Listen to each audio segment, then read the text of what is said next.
How's it going, Yankee fans? Welcome back to Fireside Yankees with your boys, Alex and Ryan. Well, I know how you're doing. You're pissed off after yesterday's game. We get completely destroyed 8-2 against the Tampa Bay Rays. We're expecting to be a little bit more competitive. Aaron Judge looked not so good yesterday, was striking out a lot. Drew Rasmussen has our number, really good pitcher. And, I tweeted out this morning something that just kind of popped into my mind. I'm sure a lot of you guys agree and have been thinking the same thing over the last decade.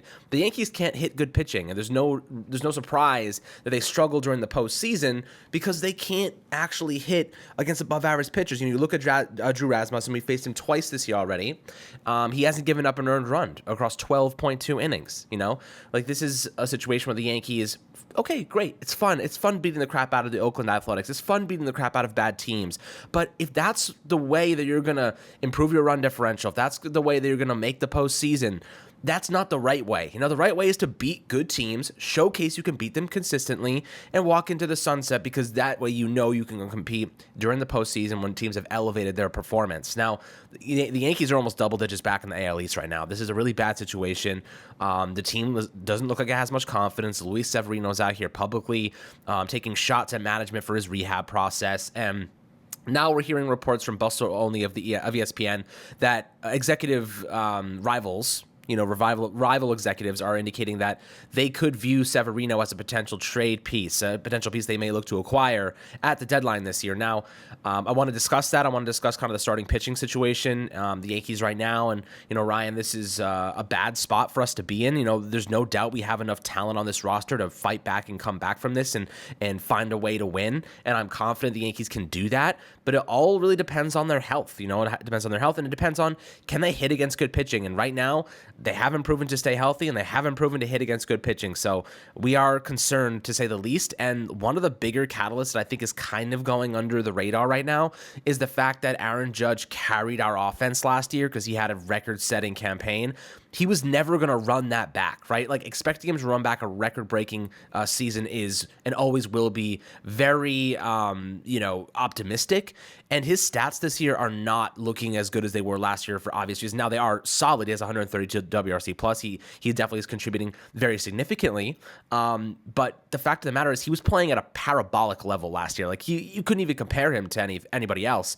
So with that being said, they're not getting MVP Aaron Judge, and the rest of the team is faltering, and the depth isn't picking up the slack, and now we're kind of looking at the perfect storm. So you're looking at this roster right now, what's happening, and Luis Severino potentially being a trade piece. What are your thoughts there, and where do you think the scenario would have to go for the Yankees to actually justify moving one of their primary starting pitchers?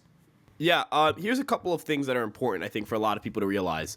This team's biggest weakness, in my opinion, is their starting pitching. I know that sounds crazy. The offense is not hitting, right? But I have more faith in their ability to find offense at the deadline or find offense internally in their system than I think that they'll find starting pitching in their system, right? They could just call up Andre Chaparro tomorrow. Not saying that that's a fix, but that could potentially help you if you wanted to. You could fast-track a Jason Dominguez or an Austin Wells. You could argue you can fast-track a Will Warren, but here's the thing with pitching prospects. You can't really predict their health outcomes, right? Did anyone expect that Luis Severino back in 2017 would become a starter you can't rely upon to make 30 starts a year? The dude was a bulldog ace, right?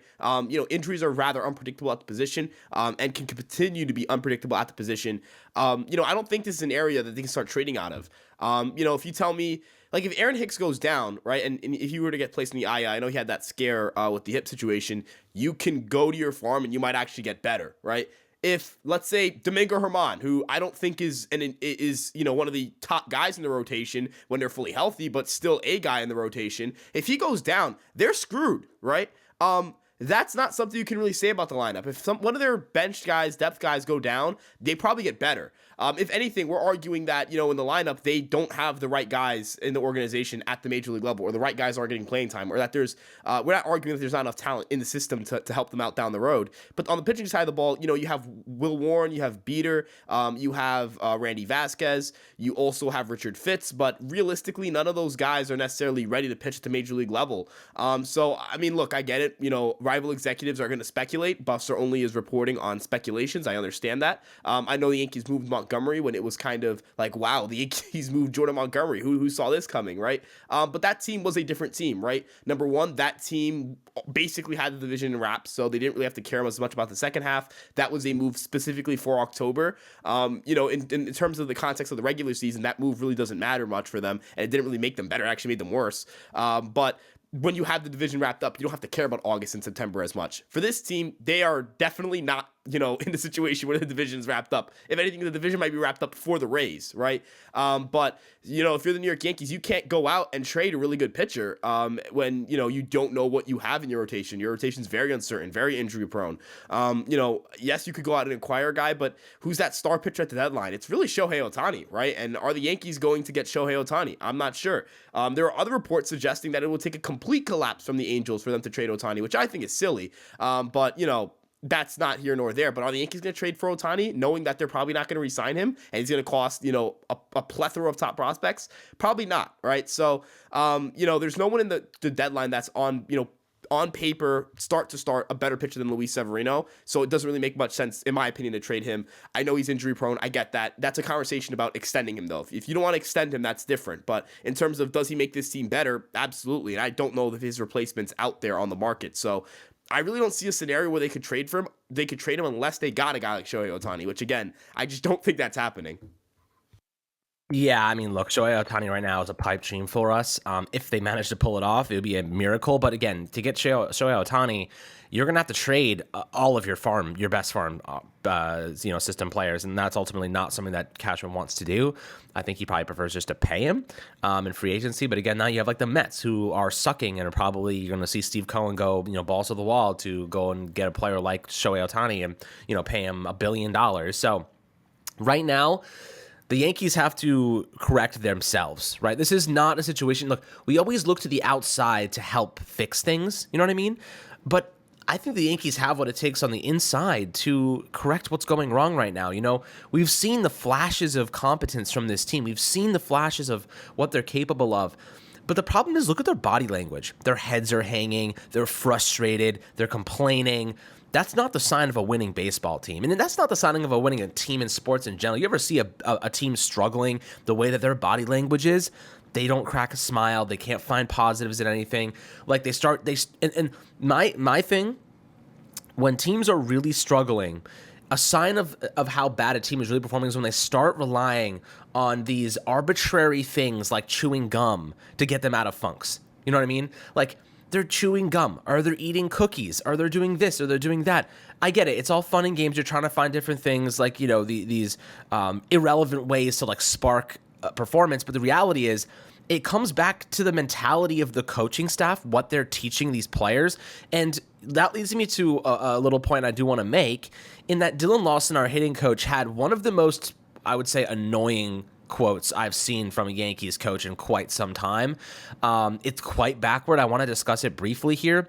He said, according to Chris Kirshner of The Athletic, Dylan Lawson says, "We care about winning games. I really don't give a shit where we rank in offensive stats as long as we're scoring enough runs to win games. We played the number one team, Tampa, and went toe-to-toe with them. Some could argue that we could have gotten swept. Others could argue we should have swept them. You know which side I stand on. I'm not concerned. We have to do enough to win games. Where we rank is of no concern of mine, whether it's 1 or 30, as long as we win the game."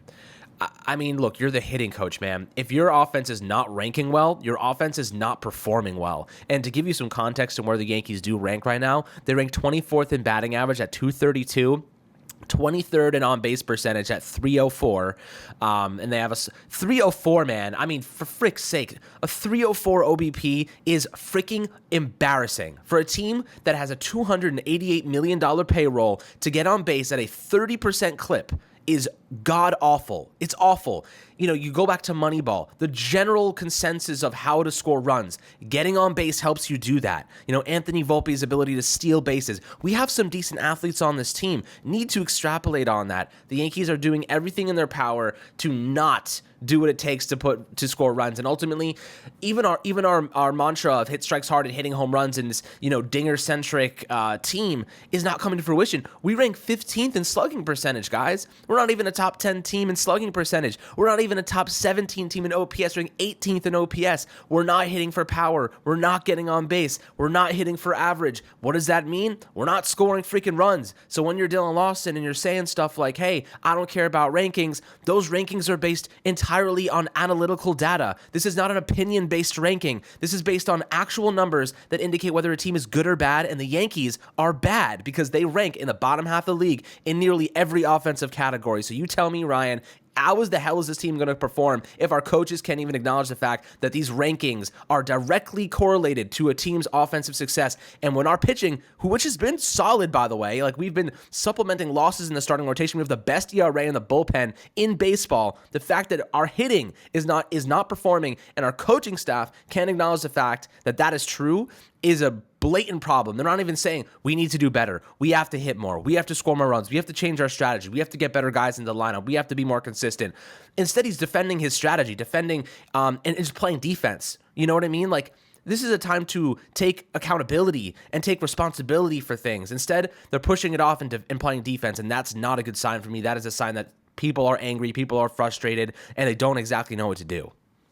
Yeah, one of the things that I'm really, a little concerned about is just that it's not a case of good hitters hitting bad. Again, I've mentioned this in previous podcasts, but, good hitters hitting bad is one thing, right? It's like when Johnny Brito doesn't pitch well. Johnny Brito not pitching well isn't a major concern long-term because you kind of know what you're going to get in a rookie starter. It's concerning when bad hitters play poorly and good hitters hit well and you still struggle because that represents a roster of a lot of not great offense. We can go into whether the Yankees did enough in the offseason. We can talk about all those things, but that's the past, right? That's not something they can currently do anything about. You can't, turn back the clock and say, hey, Carlos Rodon's going to have back issues and you should probably sign a Brandon Nimmo instead, right? Like that's not a conversation that you can really do anything with. But with that being said, they have talent internally, right? Again, I'm not saying that, I don't love the idea of, speeding up the progress of prospects because of the fact that your major league team is struggling. That kind of feels like too reactionary, and I kind of would understand that counter argument. But in the same vein, like, what does Andre Chaparro have to prove in AAA, right? What does Austin Wells have to prove in AA, right? How much longer does Jason Mingus have to prove himself in AA, right? This team kind of lacks some sort of identity. Again, like last year's team was clearly very, very veteran-based, right? And they got a lot of really good years out of established major leaguers. They were, led by their pitching staff. Their starting pitching was unbelievable. In years past, they have been, kind of the baby bomber kind of identity, right? Young team, homegrown talent, whatever it may be. I'm not saying that to say that those teams are more successful than this team is, because this team, they haven't played in the postseason yet. We can't say anything about that. But they need some sort of identity. This is a bridge kind of situation, and I don't really like that feeling, right? They're young in some areas. Obviously, you have Anthony Volpe involved. I know Cabrera struggled, but he's still part of the team. When Oswald Peraza gets back, we'll see if he's, part of the major league roster. But can we really sit here and say that this team, currently has an offensive identity? I'm not sure, right? And they have talent inside the organization. I think that they can get better, but it's not a great look when Dylan Lawson says that, but I kind of understand a little bit of what he's trying to get at, which is like, I don't care how we score runs. We just got to score runs at this point. I can understand that. But it's not going to be taken well. So it's one of those things where, from the perspective of a fan, I don't want to hear, yeah, we're going to be fine, because the product on the field doesn't suggest that offensively. But I also understand that the hitting coach is not going to go out and say, yeah, guys, we stink. I mean, this team can't hit good pitching, right? So it's a weird standpoint of like, I can't expect him to say anything else, but it doesn't mean I like hearing it. So I don't know what your take on that is. I mean, look, I don't like hearing it because, look, he's not going to say we suck. But as a coach, you take questions like that, you take time like that when your team is struggling to take accountability from yourself. Put the blame on yourself. You don't put the blame on your players. You never do that. But if you're a coach and your team isn't producing, you say, you know what, I got to do better. I got to figure out ways to get these guys in better shape. I got to figure out ways to get these guys into the proper mental side, so that they can go out and compete at the highest level. So if they're struggling, it's on me. I think just taking a general accountability is always a positive thing. He's not going to get fired for taking accountability. But you can acknowledge the fact that things aren't going the way that you prefer them to. The Yankees obviously rank at the bottom half of the league. They're not scoring runs. Their run differential was boosted by 20 because of a a great series against the Athletics, the worst team in the game by a significant margin. You know what I mean? So I would have liked to see some accountability. I don't generally agree with this quote because rankings are directly correlated to run production and success. And I mean, you tell me if I'm wrong, but run production and success usually equals winning games. You know what I mean? Like, I think it's all connected in one way or another. These aren't just opinion-based rankings. These are performance-based rankings. And good performance usually equals positive results. And positive results usually equals winning, especially if you're pitching. You have one of the best bullpens in the game. Your starting pitching is doing enough at times. I mean, look at yesterday, for example. Herman had a great performance, a phenomenal performance. You know, pitched 6 innings, gave up 1 earned run, and that was, you know, when Ron Marinaccio came in, unfortunately had a tough day. But the Yankees didn't even put up a fight. You know what I mean?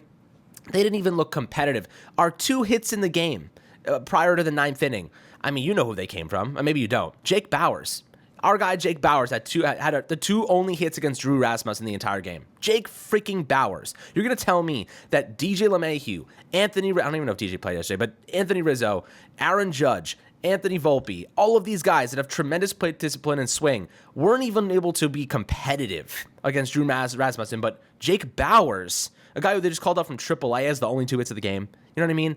Like, this is what I'm saying, though. The guys that get paid to perform need to perform. And for what it's worth, Rizzo has had a great year. So I'm kind of excluding him from this. Judge coming back from the injury, kind of getting used to the game again, you know, after a couple days off. I'll give him some slack as well. But everybody else, man, got to step up, got to make an impact. It's just frustrating because, like, good pitching is good pitching, and it's tough to work around it sometimes. But the Yankees are extraordinarily bad against good pitching. It's not even like they have a good game every now and then. They just do not play well against good pitching, and you know they can't even get 2 or 3 runs on the board. We're talking about in their last 3 performances against good pitching, they've only had 2 runs in 20.2 innings. That's a 1 ERA for the opposing pitchers, guys. Like, you know, it's unacceptable. You good pitchers usually have like a 3 ERA. It's like good pitchers between 2.8 to 3. Like, that's a great pitcher for the most part. That's Garrett Cole every year, if not a little bit, better. So, you know, you tell me.